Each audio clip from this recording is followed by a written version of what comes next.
Well, what the hell is going on today? I just went over the 3 roads to economic ruin yesterday, and I extensively was talking about Janet Yellen and what it is that she has planned. Kind of the one of the premises of yesterday is that she is conspiring with Jerome Powell. Now, of course, the Fed and the Treasury are not supposed to do that, but we all know that they do.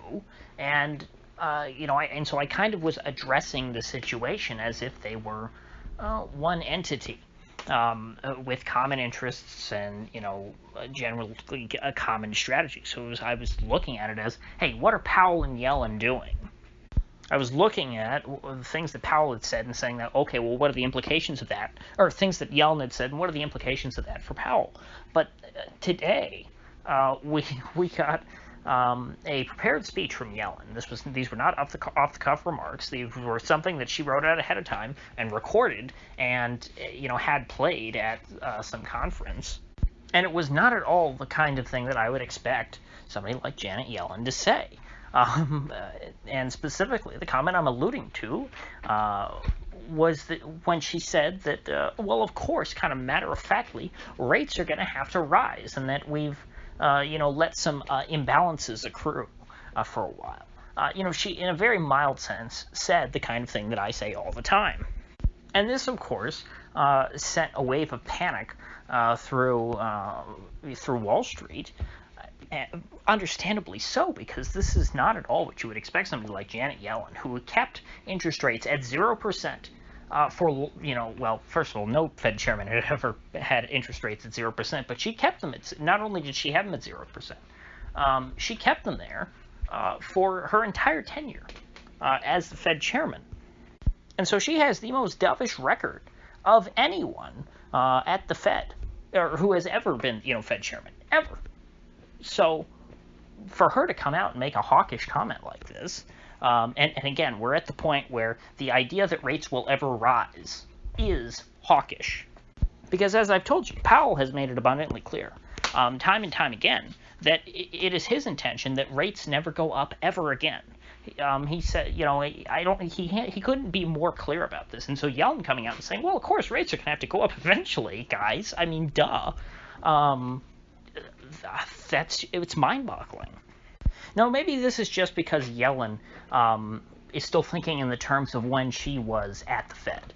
And back when Yellen was at the Fed, this was a common talking point that she and others at the Fed would use, and that, oh, yeah, of course, this 0% regime that we've got going now, this is just a temporary measure, and eventually we're going to normalize interest rates. And so at some point in the future, rates will rise, I assure you. No, I have no plan as to how to implement that without completely blowing up this massive bubble that I've blown. But don't worry, we'll figure it out later. And so maybe that's what she meant by that, because again, it used to be that the Fed was trying to reassure the markets, hey, no, don't worry, we'll raise interest rates eventually, we swear. So you don't need to worry about, the health of the dollar, in other words. We promise we won't, blow some big inflationary bubble. When in reality, that was the Fed's intention this entire time. And now the Fed needs to overtly state that that is their intention each and every time that anyone who is within arm's length of the Federal Reserve ever speaks. And that includes Yellen, who, even though she's no longer Fed chairman, she is the Treasury Secretary, which is the next best thing. Sure, she can't print dollar bills, but she can mint coins. And, she's a former, Fed chairman. So one would think that if she's, the Treasury Secretary now, she used to be at the Fed, she's probably pretty well in tune with what they're going to do. And so here, if you have Yellen saying, oh my gosh, rates must rise, well, that's a pretty good indication that rates are going to rise at some point, right? But again, this goes against the narrative that I would expect to hear out of her. I would expect her to try and be, in lockstep with Powell and say, no, rates are never going to go up again. And again, it was especially concerning because this was not an off-the-cuff remark. This was not just the mask slipping and Janet Yellen speaking the truth for once. This was a prepared speech. So this is a message that she wanted to convey, that she thought was in line with the narrative that this administration is looking to push. Oh, and to make matters worse, a couple hours later, Jen Psaki, holding the White House press briefing, was asked if Joe Biden agrees with Janet Yellen's assertion that interest rates are going to have to rise. Psaki said yes. So here we have, 2 out of 3 pretty influential people when it comes to monetary policy. Maybe not the most influential people, but, after the Fed chairman, the 2 people that you would think is going to have the most important sway over monetary policy would be the President of the United States and the Secretary of the Treasury. After all, not too long ago, when Powell was sounding hawkish relative to, President Donald Trump at the time, ultimately, Powell ended up reversing his stance and going along with what President Trump wanted to do. And that was, of course, cut interest rates, cut them down to 0, and keep them there in perpetuity. And so if the market already knows that Powell is somebody who is subject to pressure. He's not really a thinker much in and of himself. Remember, he's an attorney. He's not an economist, and he's shown no real acumen for economics, no real interest in the topics. When he speaks about it, he dresses up his language in a lot of dullness and jargon, but he doesn't seem to have a very deep understanding of the economy. But what he has shown is that he is highly persuaded by pressure.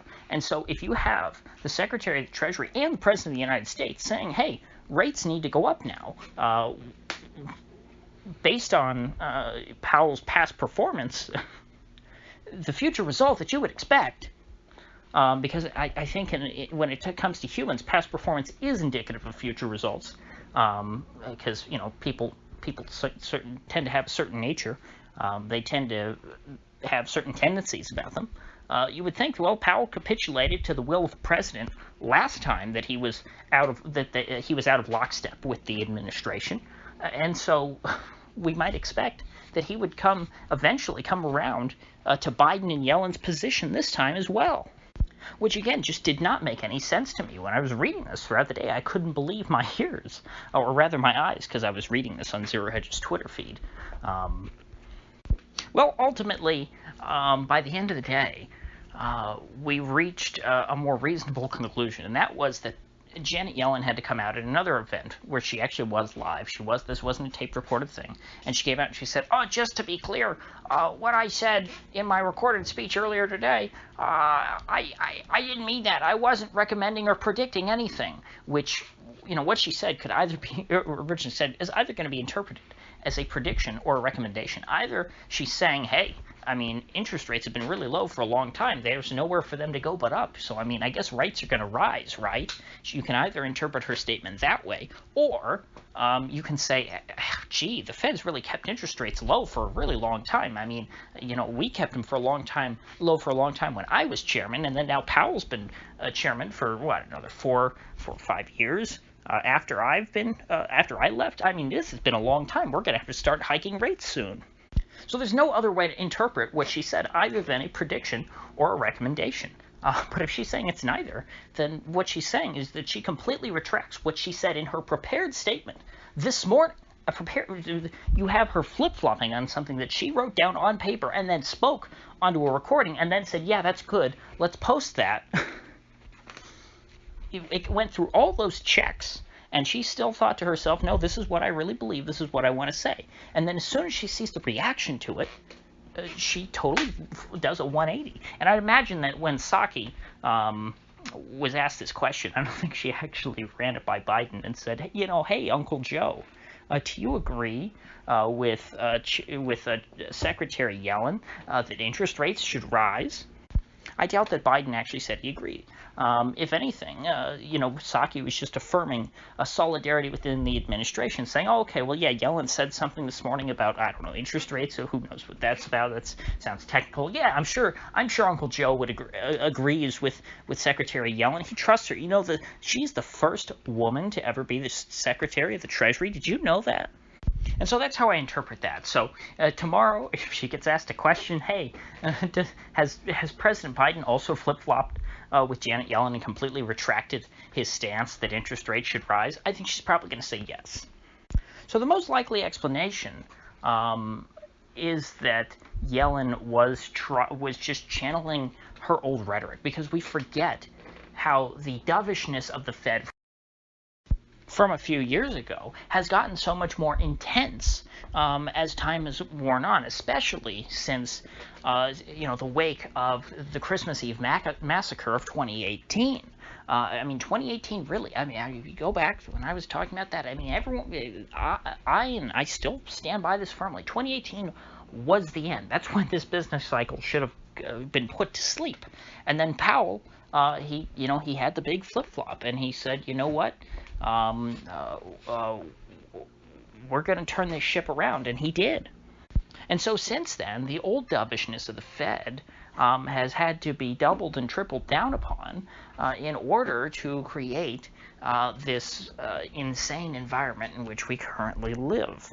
And so old Fed rhetoric, which was considered dovish at the time from a few years ago, if repeated today, is actually hawkish. And so that is, I think, where Yellen's mistake here came in. She was not trying to show division within the ranks. She was not trying to say, hey, Powell's out here on a limb doing all this crazy stuff, printing all this money. I wouldn't do that. No, not me. I absolutely think that if Yellen were Fed chairman, she'd be doing exactly what Powell is doing right now. So ultimately, I don't think that you should really read much into the events of today. I think that it was just a messaging error, and that this administration and this Fed are in lockstep as far as the path ahead is concerned. They're walking the same road. Again, we don't know which road that is. If you want more on that, watch what I put out yesterday. I think that's something that I'm going to have to reference a lot moving forward, because those are the three paths that we're going to be walking at this point. We're at a fork in the road, but we don't know which path we're going down yet. But ultimately, they reach the same place. It's just they're roundabout ways of getting there. There are always, if you're trying to travel from point A to point B, there are multiple routes to get there. Like if you pull it up on your GPS, it's going to show you the most economical, the fastest, and the shortest. But in this case, none of the routes are fast, nor short, nor economical. They are all just filled with pain, and really the same kind of pain and suffering. Don't forget the suffering. But they, in a technical sense, they are different. Different measures will start flashing red at different times. But for now, the mainstream seems to be gaining a bit of concern with regards to inflation. And when that happens, that, of course, is when you start to see a lot more inflation, because once people have it in their head that they start to expect inflation, they are going to be much more open to raising their prices, because they know that their customers are going to understand that, hey, we've got inflation, so this is why prices are going up. They're not going to feel as constrained as far as that's concerned. And of course, they might be more prone to hoarding raw materials, which in the short term is going to boost demand for that, driving up prices even faster. As Peter Schiff has a tendency to say, it's difficult to put the inflation genie back in the bottle, and this is why. Once people get it into their heads that, oh, gee, well, we're in an inflationary environment, things, the wheels start to come off the train rather quickly. And frankly, that could be what Yellen was referring to when she said that, yield rates are probably going to rise. She might not have been talking about the Fed funds rate. She might have been talking about the bond market going kaplooey when it starts to realize just how much interest rates are rising. Or, I'm sorry, just how fast prices of goods are rising, how fast inflation is rising. But remember, in order for this inflation, this inflationary environment to escalate and to continue, we need the government to continue spending at its current rates. And in order for the government to achieve that, they're going to have to issue more bonds, and those bonds are going to have to be purchased indirectly by the Fed or interest rates are going, in order to inflate the economy, because that would be the transmission mechanism. The Fed essentially would be printing money, handing it to the government, and the government goes out and spends it. That's where your inflation comes from. That'll push up interest rates. Or we skip the inflation part, or we skip the hyperinflation part. The inflation kind of stays about where it is now, and interest rates rise just because of a glut in the bond market. So we're still on track. I think that today was a hiccup, rhetorically speaking, but in terms of the actual policy, I think it's still full steam ahead. So with that said, I will try and talk about something other than finance tomorrow, but it's, of course, been a very eventful week for finance. So I think I'll leave it there for now.